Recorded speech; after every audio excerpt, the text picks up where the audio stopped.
हिमाचल प्रदेश की बात करें तो यहाँ साफ सफाई का दूसरे राज्यों की तुलना में ज्यादा ध्यान रखा जाता है और यहाँ एक ऐसा गांव है जो स्वच्छ भारत अभियान के लिए मिसाल बन गया है। इस गांव का नाम है रक्षम।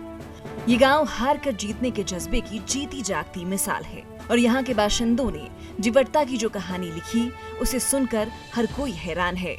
वो दास्तां भी आपको सुनाएंगे। उससे पहले आपको हम बताते हैं इसके नाम का मतलब क्या है। रक्षम नाम दो शब्दों से मिलकर बना है, रक और छम। रक यानी पत्थर और छम यानी पुल। पहले होता था इस बांसपा नदी के ऊपर रक्षम पत्थर का पुल। पत्थर को हम अपने भाषा में रक बोलते हैं, छम को पुल बोलते हैं, तो इसी नाम से विकसित हो गया ये रक्षम गांव। रक्षम गांव के इतिहास की बात करें तो साल 2002 में रक्षम गांव आग की भेंट चढ़ गया था। इस भीषण अग्निकांड में लोगों के पुश्तैनी मकान जलकर राख हो गए थे।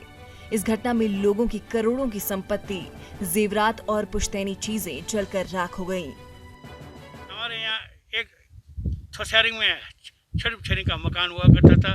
उधर एक टेलर रहता था जो टेलरिंग का काम करता था। वो रात को उसने प्रेस ऑन किया होना, काम करने के सिलसिले में उसने लाइट चली गई, बिजली चली गई गुल।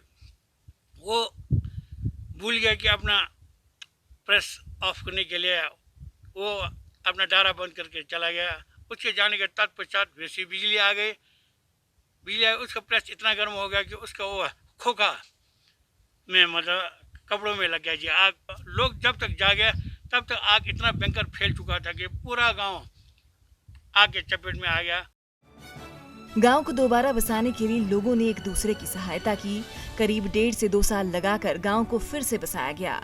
इस गांव की एक खास बात यह है कि यहाँ पर रहने वाले ग्रामीणों को गांव के हर नियम का ख्याल रखना पड़ता है। जो ग्रामीण सर्दियों की वजह से बाहरी इलाकों में अपने पशुओं के साथ चले जाते हैं, उन्हें नियमानुसार अप्रैल महीने के मध्य तक गांव में अपने पशु और परिवार को लेकर गांव में प्रवेश करना अनिवार्य है।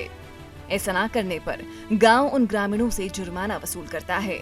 2002 में आग लग गया। 2002 में रक्षम गांव पूरा जल के समाप्त हो। उसके बाद भी हमने इतना मेहनत करके गांव में आपस में मिलजुल कर बड़े बारी डेवलप करके इस गांव को मॉडर्न गांव बनाया और मॉडर्न गांव का हमारे को पुरस्कार राष्ट्रपति अवार्ड मिल गया। रक्षम गांव जो है वो हमारे पर्यटन के मानचित्र के ऊपर बहुत अच्छी तरह से उभर के सामने आया है और इसका सारा क्रेडिट जो है वो रक्षम के स्थानीय निवासियों को जाता है, क्योंकि उन्होंने जिस प्रकार त्रासदी से उभरने के बाद अपने गांव में समस्त पर्यटन से जो संबंधित मूलभूत सुविधाएं हैं उसको वहां पर स्थापित किया। चलिए अब देखते हैं रक्षम गांव की स्वच्छता की कहानी। इस गांव की स्वच्छता के चर्चे सिर्फ हिमाचल या आसपास के क्षेत्रों तक सीमित नहीं हैं, बल्कि रक्षम राष्ट्रीय स्तर पर अपनी पहचान बना चुका है। रक्षम को स्वच्छता के लिए राष्ट्रपति से सम्मान मिल चुका है और ऐसा इसलिए क्योंकि यहाँ गंदगी का कोई नामो निशान नहीं है। रक्षम गांव में प्लास्टिक से बनी चीजों को खुले में फेंकने पर प्रतिबंध है। बाहरी इलाकों के व्यापारियों को यहाँ व्यापार करने पर प्रतिबंध है। अगर कोई व्यापार करना चाहता है तो उसे पहले गांव के प्रधान से अनुमति लेना आवश्यक है। गांव में खुले में शौच करने पर प्रतिबंध है। गंदगी फैलाने वालों पर जुर्माना भी लगाया जा सकता है। गांव में जगह जगह कूड़ेदान स्थापित किए गए हैं। गांव की उपलब्धियों की बात करें तो रक्षम गांव को मॉडर्न गांव का दर्जा दिया गया है। गांव में चंडीगढ़ की तर्ज पर क्षेत्र के बारे में सूचक बोर्ड लगाए गए हैं ताकि कोई भी पर्यटक घूमने के दौरान भटक न जाए। गांव में कंक्रीट के जंगल बनाने की बजाय लोग पौराणिक कलाओं से निर्मित मकान और टेंट के जरिए पर्यटकों को ठहराते हैं ताकि पर्यावरण को नुकसान न हो। राष्ट्रपति से सम्मान के बाद 2019-20 में एक बार फिर रक्षम गांव को स्वच्छता के लिए राष्ट्रीय पुरस्कार दिया गया है। जस्टंग मतलब ऊपर आने का भी हमने डेट फिक्स रखा है। जस्टंग 5 मीन्स मई 15 और 20 के बीच ये जस्टंग आ जाता है 5।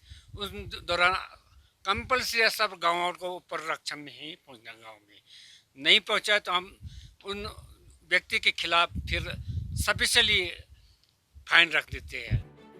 तो आप भी समय निकाल कर अपने परिवार के साथ किन्नौर के इस गांव की स्वच्छता का दीदार करने जरूर पहुंचिए। और हार कर जीतना किसे कहते हैं, उसका जीता जागता दीदार खुद कीजिए और करीब से देखिए हिमालय का दिल हिमाचल। ईटीवी भारत के लिए किन्नौर से अनिल नेगी की रिपोर्ट।